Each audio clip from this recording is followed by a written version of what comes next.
halo, apa kabar? Semoga selalu tetap dalam kondisi semangat, sehat, sehat akal dan pikiran itu yang paling penting, Bung Rocky ya, karena negara kita ini kelihatannya semakin seru dan semakin lucu. Nah, itu yang kita mau obrolin kali ini, Bung Rocky. Ya, tumpukan soal makin lama makin banyak dan makin kompleks karena saling lempar tanggung jawab. Tapi kalau kita lagi pusing, mending kita dengar lagu. Nah, apalagi himne yang memberi harapan. Himne ya? Oh, himne ini ya, himne apa? KPK ya? Iya, ya, yang diciptakan. Ya, KPK dengar itu memang mendayu-dayu dan seolah-olah memberi harapan tentang pemberantasan korupsi. Pada saat yang sama, koruptor hanya dituntut ringan oleh KPK. Saudara, divonis ringan. Ya, vonis ringan. Jadi betul kemarin kan kita bahas bahwa kemarin ada vonis dari Pak Aziz Samsudin, jadi divonis dari tuntutan 4 tahun 2 bulan akhirnya divonis 3 tahun 2 bulan. Dan saya kira ini kalau kemudian dihitung masa tahanan gitu ya, masa tahanan terus kemudian nanti 2/3 2 bulan lagi bebas ya. Ya, kemudian 2/3 dari masa menjalani masa asimilasi, ya saya kira dalam beberapa bulan ke depan dia sudah bisa bebas gitu kan. Itu hal-hal begini bikin ya publik mungkin nggak bisa bersuara, tapi mereka menyimpan dendam itu karena langsung lihat kontrasnya tuh. Apalagi lagi mulai sidang Munarman, sidang Habib Rizik segala macam. Jadi di dalam jalan pikiran keadilan publik, publik selalu bikin perbandingan itu.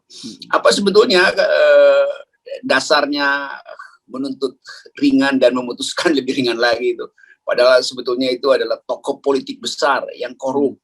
Dari judul itu aja, seorang tokoh politik, pimpinan DPR, korup.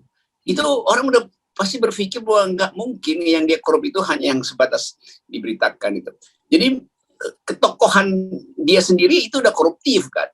Jadi itu yang sebetulnya sering kita mau terangkan, bahwa di dasar rasa keadilan rakyat itu akan menumpuk dendam yang diam-diam sebetulnya makin lama makin meluas, walaupun terlihat bahwa ya biasa itu hukum begitu kan, nanti keterangannya begitu kan udah diputusin hukum maka udah adil. Iya, tapi yang diputuskan hukum itu selalu di belakangnya ada tukar tambah politik. Itu yang satu waktu akan meledak lagi. Dendam sosial begini. Ya, dan sebenarnya kan logika publik gampang. Semakin tinggi jabatan Anda dan semakin berat tanggung jawab yang Anda emban, dan semakin berat ketika Anda melakukan kesalahan, Anda juga harus mendapat hukuman yang makin berat juga kan. Itu prinsip yang sering disebut noblesse oblige. Noblesse oblige artinya semakin nobles, semakin noble, semakin tinggi tingkatannya itu, semakin mulia, semakin oblige-nya meningkat, tanggung jawabnya, obligation-nya meningkat. Tapi kemudian publik juga tahu semakin tinggi jabatan seorang, semakin mudah dia menghindari hukum kan. Di situ paradoksnya tuh. Tapi kita selalu ingin kita hanya mampu bikin refleksi, dan kita menunggu sebetulnya momentum untuk membersihkan semua ini. Dan kelihatannya akan begitu terus karena makin lama makin terbuka permainan kekuasaan dalam soal undang-undang JHT itu juga akhirnya terlihat bahwa sebetulnya itu disetujui istana, tapi kemudian istana sendiri nggak mau mengembalikan itu pada menteri. Jadi upaya untuk cuci tangan dari hal yang udah nyata itu. Lalu kemarin diperlihatkan juga langsung oleh Kepala BPJS Ketenagakerjaan bahwa sebagian besar dari dana simpanan itu memang dipaksa sebetulnya untuk membeli utang negara, surat utang negara. Jadi hal-hal begitu, walaupun secara teknis rakyat nggak mengerti, tapi rakyat tahu bahwa ada ketidakadilan. Ya. Apalagi buruh itu paling tahu itu bahwa kurang ajar, gue nyimpan tapi buat biayain APBN yang bolong karena proyek aut-autan kan gitu. Gampangnya begitu kalau dibikin headline. Ya. Dan saya kira rasa ketidakadilan itu tidak bisa ditebus dengan lagu ciptaan dari seorang istri ketua KPK. Ya, kita lagi nunggu juga nanti kalau ibu kota pindah, mudah-mudahan Ibu Iriana juga bisa menciptakan lagu ibu kota baru. Iya. Dan nanti akan diberi Karena penghargaan. ini soal daya seni aja sebetulnya. Ya. Dan nanti juga akan diberi penghargaan yang sama oleh Pak Jokowi, seperti halnya Pak Firly memberikan penghargaan kepada istrinya sendiri karena menciptakan himne pemberantasan korupsi. Ya kita bisa bayangkan itu tuh kan, kalau sekedar kita bayangkan ya bagus-bagus saja tuh kan, belum masuk delik nanti dianggap bahwa kita lagi menjerumuskan ke presiden untuk membuat hal yang buruk. Tapi enggak, itu maksud kita adalah setiap orang punya kesempatan untuk mengekspresikan daya seninya. Demikian juga istri Pak Firly, sangat mungkin memang istri beliau itu punya daya seni, tapi di belakang back mind publik itu selalu udah anggap ya itu pasti ada apa namanya nih, skenario dari dalam, karena KPK memang begitu dari awal. Jadi masalah kita adalah publik udah nggak trust, itu intinya kan. Walaupun sebetulnya secara jujur bahwa ada hal yang memang potensi diciptakan lagu itu oleh istri beliau, tapi begitu dibuka beritanya bahwa Firly memberi hadiah, memberi penghargaan pada istrinya, langsung orang anggap ini nepotisme dalam bentuk apapun tuh, karena itu tetap ada sinyal bahwa nggak etis lah keluarga saling memberi dukungan pada hal-hal yang sifatnya publik itu. Demikian juga orang langsung bandingkan dengan anak-anak Presiden Jokowi yang dapat keuntungan dari kedudukan presidennya, kan sama sebetulnya statusnya. Ya, ini soal sensitivitas yang sensitivitas. Ya, yang ini orang menganggap bahwa lo apa salahnya ini gitu. Saya kira oke, memang nggak ada salah dalam kondisi yang normal, tapi dalam kondisi saat seperti sekarang ini, ketika public distrust begitu meluas, hal-hal yang begini-begini ini kudunya dihindari lah gitu. Ya sama aja kan, nanti orang menganggap kenapa nggak dilelang aja sih lagu itu, supaya justru milenials yang berpartisipasi saling kompetisi kemampuan membuat himne. Demikian juga dalam kasus anak presiden.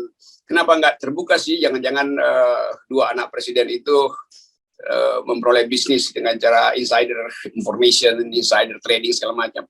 Jadi publik betul menganggap bahwa tidak ada sensitivity itu, dan makin lama memang negeri ini nggak ada sensitivity, karena setiap pejabat yang dikritik menganggap bahwa kalian tuh caci maki kami itu.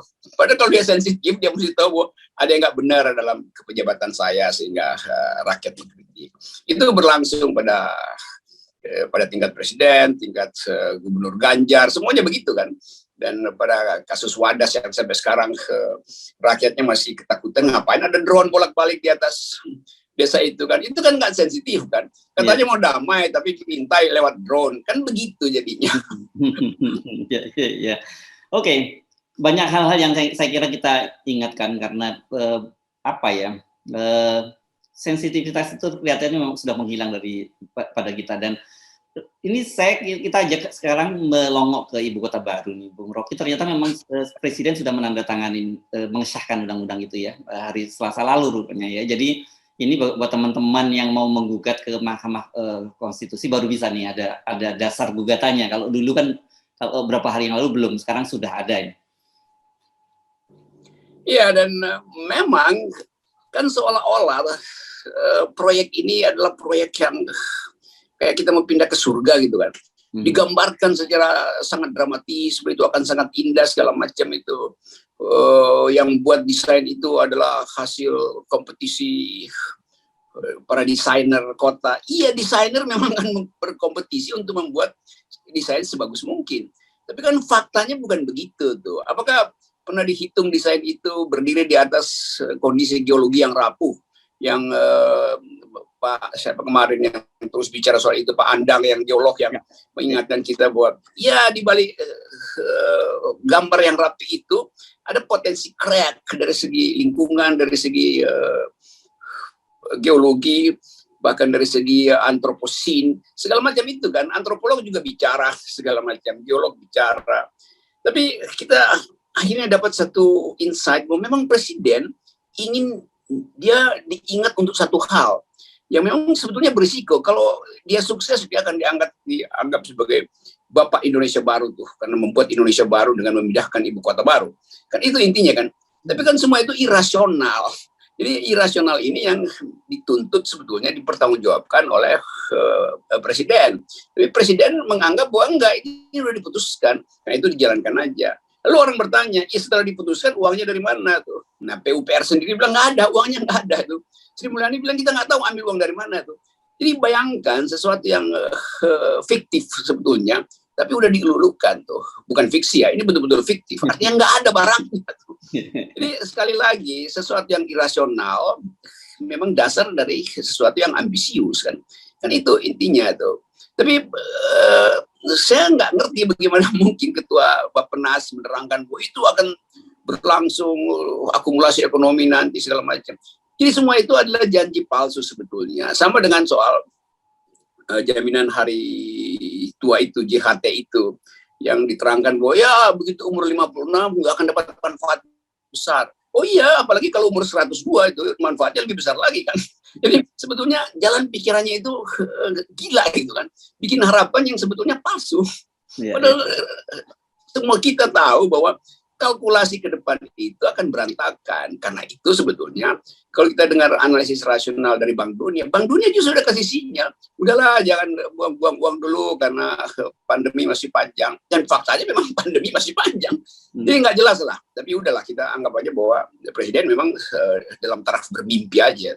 Ya, dan yang menarik kemarin ternyata ketua DPR tuh turun langsung dia, dan dia mengklaim begini, kata dia bahwa ini adalah tugas dari DPR yang telah mendapat mandat dari rakyat untuk mengawal agar undang-undang yang disahkan ini bisa dilaksanakan dengan baik. Wah, ini saya bilang luar biasa sekali kalau dalam hal ini dia mengklaim kemudian mendapat mandat dan amanat dari rakyat. Sejak kapan? Karena undang-undang itu sendiri diselesaikan tengah malam, menghindari sorotan rakyat. Gitu.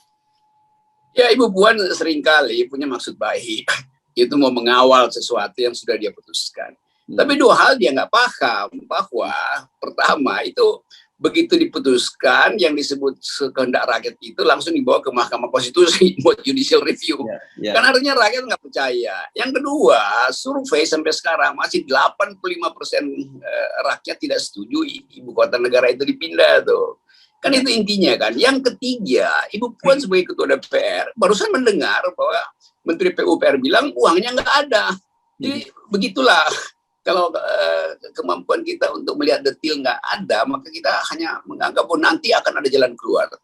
Jadi saya yang ada soal Ibu Puan datang ke situ sebagai ketua DPR, tentu beliau ingin dapat insight yang lebih personal dengan mengalami sendiri lokasi di titik nol itu. Mudah-mudahan setelah Ibu Puan pulang, Ibu Puan mulai menyadari bahwa ini sebetulnya agak absurd memindahkan ibu kota.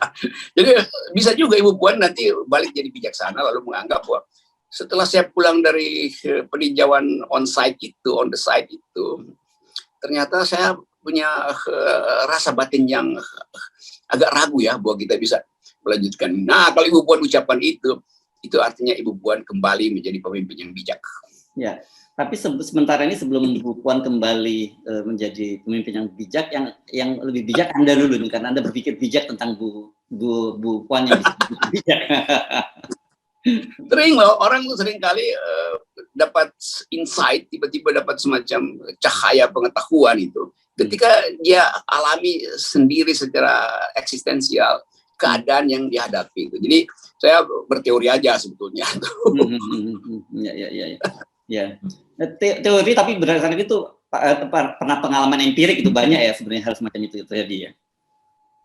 Banyak kan banyak kejadian dalam sejarah kenabian, sejarah pewahyuan, tiba-tiba orang yang sebetulnya biasa-biasa aja tapi dapat insight dari alam semesta itu kan. Nah, apalagi Ibu Puan yang terlatih di dalam tirakatan atau witir atau apa dalam bahasa Jawa itu berupaya untuk meditasi. Bisa juga Ibu Puan dapat insight lalu Ibu Puan betul-betul berubah jadi seorang negarawan yang ingin memikirkan bangsa, bukan sekedar memikirkan sebuah ibu kota. Bisa, itu bisa terjadi. Ya, wirid bukan witir, Bung Rocky. Beda ini wirid sama witir. Wirid. Kalau witir itu sholat 3, sholat yang ganjil. Kalau wirid itu. Ya betul. Saya harus sering dikoreksi karena kecepatan saya bicara kadang-kala melampaui makna sebenarnya tuh. Nanti dilaporin lagi. Karena Anda sudah mendapat insight tadi itu. Iya. Dan sebetulnya itu kan berpadanan aja, wirid dan witir, semuanya kan dalam upaya untuk memperoleh penglihatan yang supranatural. Iya, iya. Dan dalam situasi sekarang kelihatannya itulah satu-satunya harapan pada kita ya, selain usaha ya, kan selalu begitu kan kita ya. Ketika kita diminta manusia itu berusaha keras mungkin gitu. Tetapi pada satu titik ketika kita kemudian mentok ya kita mesti kembalikan persoalan itu kepada yang Maha Kuasa kan. Nah itu yang sedang berlangsung sekarang. Rakyat juga begitu akhirnya kan. Dalam keadaan terdesak ya udah berkumpul di masjid untuk saling menguatkan batin dan minta petunjuk. Itu yang terjadi di Wadas kemarin kan. Jadi sebetulnya keadaan kita itu akhirnya kita cari semacam kekuatan adikodrat gitu. Kekuatan supernatural, kekuatan yang basisnya religi. Doa itu kan energi yang setiap orang sebetulnya punya tuh. Dan dalam keadaan terdesak, orang akhirnya balik pada kekuatan bukan super string ya dalam pengertian fisika, tapi ya sebetulnya super energi yang dia peroleh karena batinnya itu dikuasai oleh kemuliaan surgawi. Ya, ya.